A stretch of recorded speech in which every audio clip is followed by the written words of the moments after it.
Creonte, Edipo, Sófocles, Séneca, los griegos, los romanos, los vikingos, toda clase de civilización que se haya desarrollado, así como se desarrolla el mundo, vive con un objetivo particular, una meta trazada desde la concepción en el útero de una madre hasta la culminación de la vida.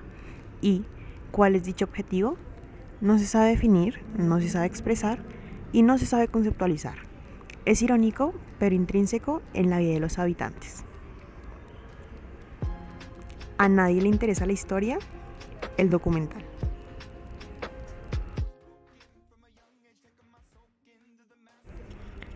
Todo empieza en la cuna de la civilización. Sin esta, los avances en las poblaciones y el mundo no son posibles. Teóricos como Samuel Huntington la definen como la entidad cultural más amplia. Y es que no solo existe una cuna, existen varias, como Mesopotamia en el antiguo Egipto, la llanura indogangética en el subcontinente indio, el río Amarillo en China, civilización Caral en el actual Perú, o en sí Mesoamérica, y todas las conjunciones territoriales que no excluyen la divergencia de poblaciones a causa de conflictos, pestes y avances naturales en el desarrollo del mundo. Los recursos creados por aldeanos necesitados de movimiento en sus viviendas causaron el progreso. La edad de piedra, de plata, de bronce, de oro, la invención de la rueda, el conocimiento del fuego, todos estos sucesos hacen al mundo actual tener una esencia de sí mismo. ¿Se le atribuirán estos avances a la ciencia? Hay que definirlo por teóricos, aunque verdaderamente ahí radica la dificultad y surgen tanto dilemas como estudios para definir cosas en eso que llamamos ciencia, aunque empezáramos hablando de Creonte. ¿Será tan fácil resumir milenios de la civilización humana y su aporte para surgir? No lo es, porque a nadie le gusta la historia.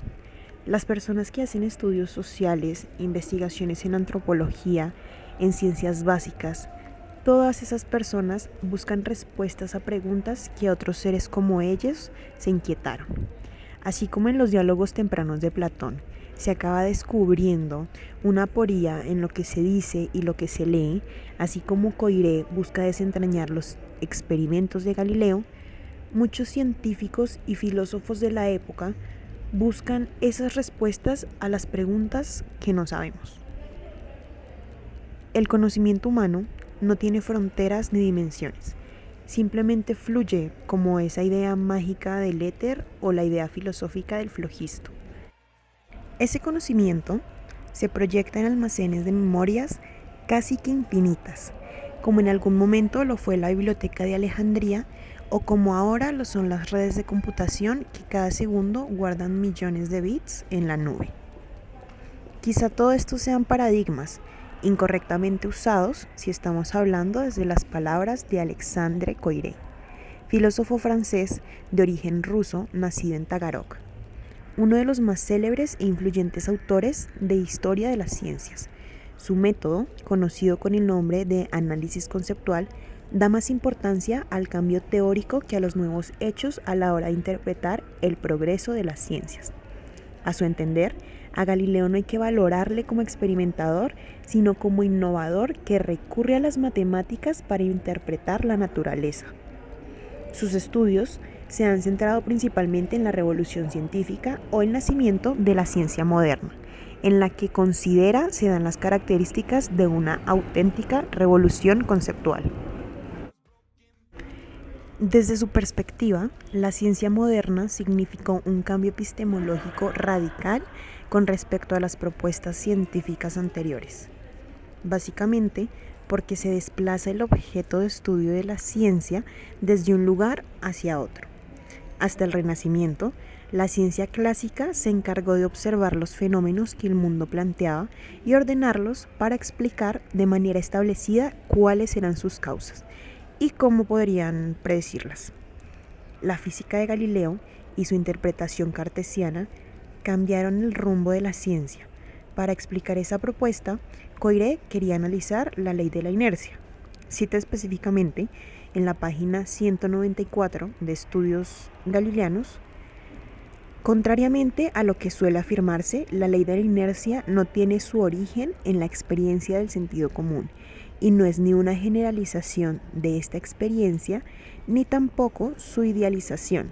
Lo que se encuentra en la experiencia es el movimiento circular o de forma más general el movimiento curvilíneo. Nunca presenciamos el movimiento rectilíneo y no obstante, el movimiento que la física clásica se esforzará por explicar será el primero, el curvilíneo a partir del segundo. No se trata de explicar un dato fenoménico mediante la suposición de una realidad subyacente. Se trata de explicar lo que es a partir de lo que no es, la explicación de lo real a partir de lo imposible. De esta cita nace la frase que lo relaciona con Jacques Lacan. Lo real es lo imposible.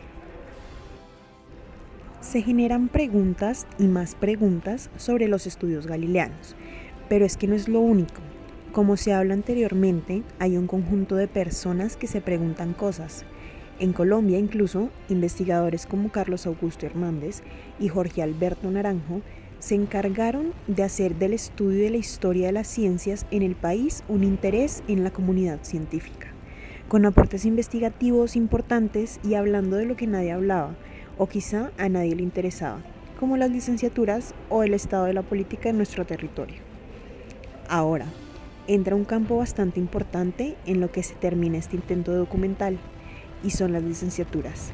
El papel docente en el estudio de la historia de las ciencias debe ser importante porque de otro modo no estaría en el pensum de los pregrados en las instituciones de educación superior que orientan física. La mala noticia es que no hay respuesta a ello, puesto que a nadie le interesa la historia.